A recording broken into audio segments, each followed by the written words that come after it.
Muito se falou depois do final de Jujutsu que o Itadori ficou muito mais forte do que no começo, que ele sempre foi zoado como bucha, que não dava conta dos seus próprios vilões e tinha que ser salvo por todo mundo, vulgo Gojo, e isso só mudou no fim da obra. E aí entra a pergunta desse vídeo aqui, ó. O Itadori do final de Jujutsu Kaisen pararia o incidente de Shibuya, aquele que o Gojo é selado? E essa é uma excelente pergunta, porque ele recebe um buff muito grande, mas será que conseguiria? Vamos ver a opinião do mano antes de dar as próprias conclusões. O Itadori do final de Jujutsu Kaisen pararia o incidente de Shibuya? Sim e não. Essa é a pergunta que eu responderei até o final do vídeo. Então aproveita para se inscrever e deixar logo seu like e todas essas besteiras. Mas bem, antes precisamos definir o cenário em que isso seria possível. Num cenário parecido com o de Mortal Kombat 9, onde o Yuji só daria um jeito de passar suas memórias para o seu do passado, não mudaria muita coisa, porque não necessariamente ele teria a capacidade de impedir os acontecimentos. Mas um cenário bem mais interessante é um em que não só as memórias, mas os poderes dele também vão ser transportados. Desse jeito, o Itadori teria acesso à energia reversa, expansão de domínio, soco na alma, santuário, manipulação de sangue e outros buffs de forma geral. A segunda coisa que precisamos definir é exatamente quando o Itadori receberia acesso às suas memórias do futuro. Se fosse antes de 31 de outubro de 2018, ele poderia simplesmente passar todas as informações para o Gojo e o resto da escola Jujutsu, podendo alertar sobre o que o Mekamaru tinha planejado, fazendo com que o Satoru pudesse se adiantar e ir até o local, exterminando tanto o Mahito quanto o Kenjaku. Logo só ficaria o resto do grupo das maldições de grau especial, os quais não iam causar muito problema, eventualmente sendo exterminados também.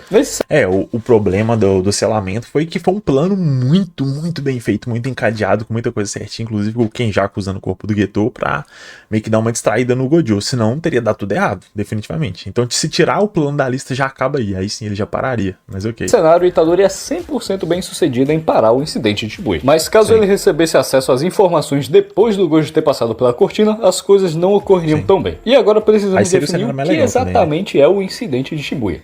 Se o evento principal fosse a prisão do Gojo, realmente não haveria nada que ele pudesse fazer. Só que um cenário bem mais interessante é pensar no Itadori recebendo seu upgrade logo após a prisão do Satoru. Então agora precisamos colocar a cabeça para pensar para definir o que exatamente ele faria. Não, eu acho que não. Eu acho que se o Itadori tivesse todo bufado, assim como ele estava no fim, durante a batalha, logo antes do Gojo ser selado, antes de acontecer tudo aquilo, ele poderia ter feito uma grande diferença, porque aquele monte de maldição divina especial, incluindo o Mahito, não ia conseguir se focar no Gojo para poder distrair ele, fazer todo aquele processo de cansar, usar um monte de gente transfigurada para poder drenar realmente a energia dele, para no fim ele ser selado. Então acho que isso não ia rolar, mas é difícil ter certeza, né?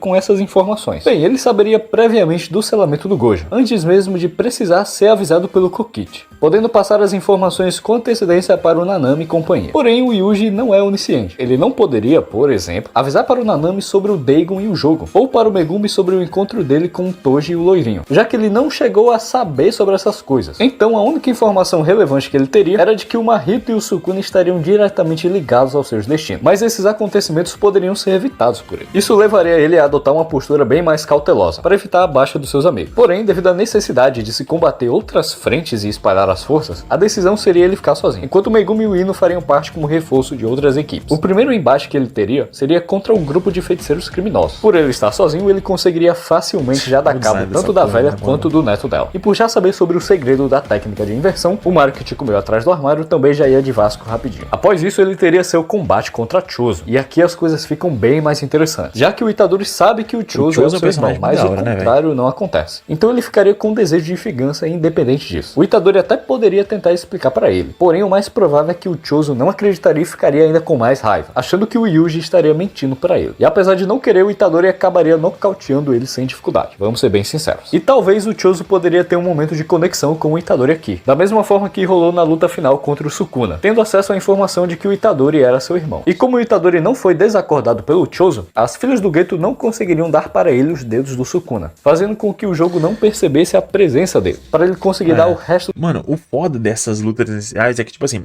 se o Itadori conseguiu vencer, mesmo com um pouco de dificuldade, no modo padrão dele, no modo nerfado, no modo paia inicialzão dele, o que ele não conseguiria fazer naquele modo super buffado do fim? Que ele tá muito mais forte. Então, é quase desleal a luta, né? Então muito difícil qualquer um dar Sobre cara. a situação do grupo do Nanami, as Só coisas do Dagon rolariam pra lá. um pouco diferente, já que pelo neto da feiticeira não ter conseguido incorporar o Toji, o grupo da Maki acabaria ficando sem solução para o Dagon, já que foi o Toji o responsável por eliminar ele. Mas com a ajuda do Megumi, eles poderiam sair da expansão, mas é difícil.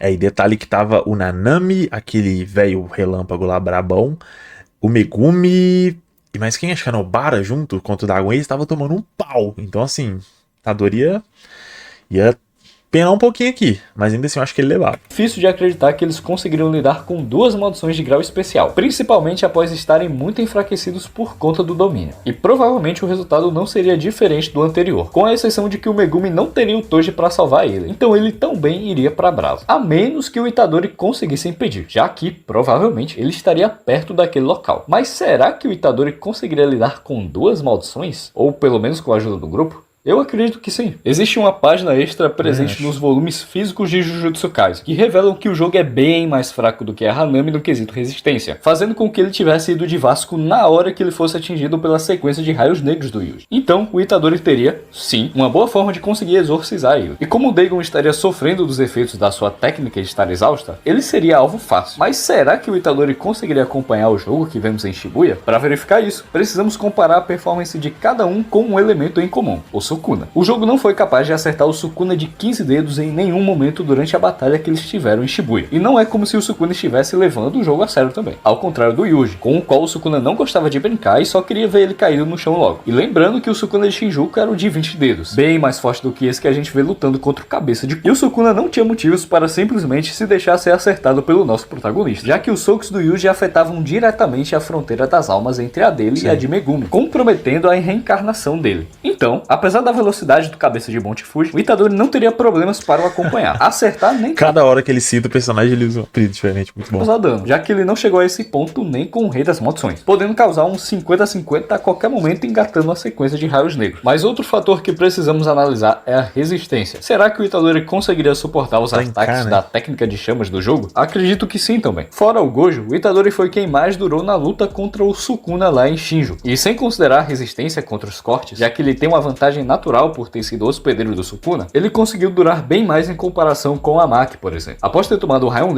que teoricamente é o ápice, né, do porte físico, da capacidade humana, que nem o Toji. Cara, esse que é o ponto. O Itadori nesse finalzinho tá muito roubado, muito roubado. Então qualquer base de comparação com ele fica complicado de fazer, porque ele tá muito mais forte. negro, ela ficou fora durante um bom tempo no combate, enquanto o Yuji tomou um raio negro do Sukuna como se não fosse nada. Raio negro esse que conseguiu tão bem debilitar o todo, que é uma montanha de músculo pura. E mesmo considerando a vantagem natural dele contra os danos do santuário, precisamos considerar tão bem que ainda é o santuário do Sukuna. Mesmo enfraquecido, ainda é superior ao que a maioria dos personagens consegue fazer. Sem falar com o quão bem ele lidou com a manipulação de sangue, considerando que ele ficou bem mais forte. Sua intolerância à dor é algo absurdo, conseguindo continuar lutando mesmo com ferimento interno, sem olho, com boca rasgada e a daí para baixo. E precisamos lembrar que ele conseguiu refinar o seu uso de energia reversa, ao ponto de conseguir regenerar a ligação com os membros perdidos usando a manipulação de sangue. Então eu realmente não consigo ver como que as chamas do desastre do jogo iriam parar o Yuji, sinceramente. Mas o ponto que poderia definir esse confronto são as expansões de domínio. E aqui entra uma questão. Quem tem a expansão mais refinada? O jogo, com toda certeza. Eu tenho um headcanon de que o jogo é a maldição mais velha que vemos na obra. Ele apresenta isso muito bem com a estética de idoso dele, com o cachimbo e a bengala. Isso explicaria o porquê dele parecer ser a maldição. Mas se for pegar a expansão por expansão é sacanagem, né? Comparar com a do Yuji, que, tipo assim, tem a expansão há pouquíssimo tempo. E a expansão dele é super pacífica, super de boinha, não é um mundo de vulcões, né? Todo fudido. São mais fortes de todos. Ele teve tempo de sobra para refinar sua técnica com barreira. Ao contrário do Yuji, que aprendeu apenas o básico do básico com o Kusakabe. Justamente. E só conseguiu expandir porque o Sukuna estava com a técnica exausta. Mas o Itadori tem um domínio simples, que talvez seja um dos melhores da obra, que conseguiu resistir um bom tempo contra o santuário malevolente do Ryomen. E de novo, apesar do domínio dele estar enfraquecido naquele momento, ainda é a expansão de domínio do Sukuna, sendo infinitamente superior à da maioria dos personagens mesmo naquele estado. Sim. Então, se o novo estilo das sombras foi capaz de resistir uma quantidade de tempo, mesmo que seja mínima contra o Mizushi, eu tenho plena convicção de que seria tempo suficiente para o jogo ser esbagaçado na porrada. Conclusão. Pro beta nunca sobra nada. Então o Itadori já conseguiu salvar o rabo de 4 pessoas até esse momento. Mas as coisas só ficam mais interessantes. Pelas filhas do gueto não conseguirem dar os...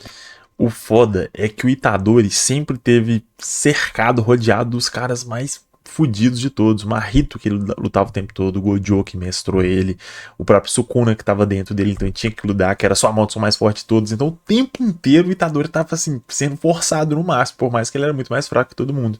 Então quando ele finalmente alcança o potencial dele pra enfrentar alguém como o Jogo, que é assim muito forte, não é tão difícil, porque ele já tá acostumado a isso. Eu acho que essa é a grande questão. O cara que tá sempre sendo empurrado pra cima, uma hora ele vai ultrapassar quem já tá acostumado lá em cima, quem tá mais confortável, que eu acho que é o caso do Diogo. Dedos do Sukuna pro Yuji, o Sukuna não iria despertar. Então aqueles dedos ficariam perdidos, enquanto o colégio Jujutsu conseguiria recuperar o resto que estava com o jogo. Por consequência, a luta entre o Mahoraga e o Hyomen não iria acontecer, fazendo com que a vida de milhões de pessoas fosse poupada. E por Shibuya não ficar destruída, a economia mundial também não teria o baque que teve. Nem traria um escândalo mundial ao ponto de fazer a feitiçaria se tornar um conhecimento público. Depois disso, resta apenas mais uma frente antes do Big Boss Kenjaku, o Mahito. E com certeza o Itadori faria questão de tratar desse assunto individualmente. E a batalha entre eles seria bem interessante de ver, já que eles já lutaram no passado. Mas agora temos algumas diferenças. Eles já se demonstraram bem parelhos até mesmo com o Yuji daquela época. Todos os ataques que ele conseguia formar com a transfiguração inerte não surtiam efeito nenhum no Itadori. A única forma que ele conseguiu achar de ter uma superioridade foi abalando o espírito do Yuji. Mas é provável que a batalha... Mano, só que é isso que é foda. O Itadori já venceu o Mahito nesse ponto, né? Mesmo sem estar no ápice da força dele, até o que a gente viu adaptado no anime, mesmo sem chegar no mangá ainda no finalzinho, antes do Yuji tá top do top, como ele fica no final, cara, ele já esbagaçou o Mahito, a ponto do Mahito gritar desesperado, por favor, me poupa, se sentindo um coelho lá de frente, o predador, que é literalmente essa imagem que aparece, né? O Yuji como um lobo perseguindo um coelho na neve. Cara, o Itadori já esbagaçou o Mahito completamente. Agora imagina ele bufadão do fim. Nossa, ia atropelar ele completamente, né? Dá nem carga. Porque apesar do Mahito ser muito bom, ele pro Itadori do fim, cara, é desleal. A batalha não iria se estender ao ponto da Nobara ter que participar dele. Pelo Itadori conseguir chegar ao ponto de dar socos na alma de forma consistente e de forma bem eficaz, o Mahito teria bem mais trabalho. É mais provável que até mesmo ataques que não fossem raios negros acabassem machucando bastante. Além do voto do desmantelar que afeta a alma, que ele também poderia usar e causar bem mais dano. Sobre um duelo de expansões, eu realmente acredito que eles são bem iguais. Então é provável que ambas as expansões se anulassem. Assim como aconteceu entre Yuta e o Yuro. Logo, não seriam fator com o qual eles poderiam... O Mahito também é bem inexperiente na expansão, né? Ele aprende muito rápido, mas ele não teve muito tempo pra praticar isso, pra realmente dominar tudo do jeito certo. Então, ele é tipo o Itadori, pensando em experiência. Faz sentido. Ao meu ver, a vitória do Yuji seria questão de tempo, honestamente. Com isso, nem mesmo Todo precisaria intervir, fazendo com que ele não perdesse seu braço permanentemente e a Nobara não ganhasse a skin de pirata. E logo após isso, as únicas frentes no grupo das maldições que resta são dois feiticeiros, Kenjaku e Uraomi. Enquanto no lado dos feiticeiros, temos Itadori, Megumi, Nanami, Nobara, Todo, Naobito, Maki, Chozo, Ayuki, que chegaria mais tarde, eventualmente o Yuta e o resto da Gentara. Claro que com algumas ressalvas. Naobito mesmo estaria sem um braço, mas ainda é um aliado forte. E aqui temos alguns possíveis cenários, mais especificamente 3. O primeiro é uma possível luta apenas da Uraomi contra a galera. E essa batalha não seria tão fácil na real, já que Uraomi é um baita feiticeiro, com uma técnica muito problemática. A formação de gelo permite o que chamaríamos em alguns jogos de crowd control, que é basicamente a capacidade de afetar negativamente uma quantidade grande de alvo, principalmente criaturas mais fracas. Então, parte daquela galera, principalmente os mais fracos, poderiam acabar sofrendo baixa no combate. Então, parte daquela negativamente uma quantidade grande de alvo, principalmente criaturas mais fracas. Exatamente, é LOL. Então, parte daquela... Eu joguei LOL 2 vezes na minha vida, por insistência de uma amiga que joga, e cara... É da hora, mas eu não consegui ficar viciado, igual geral fica, na moral. Ainda bem, né? Galera, principalmente os mais fracos, poderiam acabar sofrendo baixa no combate. Só que, apesar do enfraquecimento do Yuji por conta das lutas anteriores, é difícil crer como que os feiticeiros como Todo e Yuki não conseguiriam lidar com ela. Então, apesar de poder oferecer um pouco de perigo, é difícil acreditar que os mocinhos não sairiam na vantagem. O segundo cenário é um onde Uraomi não se interessa pelo combate, sobrando apenas pro Kenjaku lidar com a situação. E aqui o buraco é mais embaixo. Por ele não ter provavelmente absorvido o Mahito, ele poderia entrar em modo de loucura total. E só de cachorrada por terem arruinado o plano pelo qual ele deu tudo, querer mandar um time de reserva inteiro pro Vasco. E por ele ter a expansão sem barreiras, ele poderia ser um problema desgraçado pra geral ali. Mas como a expansão sem barreiras do Kenjaku não parece ter um alcance tão grande quanto a do Sukuna, feiticeiros como Kusakabe e Yuji, têm domínios simples mais poderosos, poderiam ter alguma chance de querer lidar com ele. E assim que a expansão fosse desfeita, provavelmente por conta do limite de tempo, ele não renderia tanto nesse combate, contra tantos feiticeiros. Tendo em vista que apenas a Yuki e o Chozo foram capazes de cansar bastante ele. Mas com certeza o Kenjaku conseguiria causar uma quantidade maior de baixas, seja com a técnica antigravidade revertida, seja com a manipulação de maldições. Então esse resultado não seria muito. Esse que é o negócio, né? Ele tem um arsenal muito grande de maldições para ele poder soltar, só que normalmente, via de regra, elas são mais fracas, né? Que a média dos feiticeiros. E como ali a gente tá falando de pelo menos feiticeiros acima da média, que é a maior parte do grupo que tava em Shibuya, não seria tão útil assim. Ele ia soltar, sei lá, 10 maldições de nível 7, enquanto a maioria que tá lá é de nível 8. Então eles iam derrotar muito rápido, ia deixar ele descoberto, que ele ia ter que lutar no mano a mano, no X1. Então realmente o Kenjaku / Geto ali ia ter dificuldade contra essa galera. O que é foda, né? Que ele é um personagem muito forte, principalmente no X1, que ele é muito roubado, porque nunca é o X1 contra ele, né? É X10, é 1 contra 10, porque ele vai invocar um monte de maldição. Mas, num 10 contra 10, galera, aí fica ruim pra ele. Justamente por conta dessa diferença de nível médio.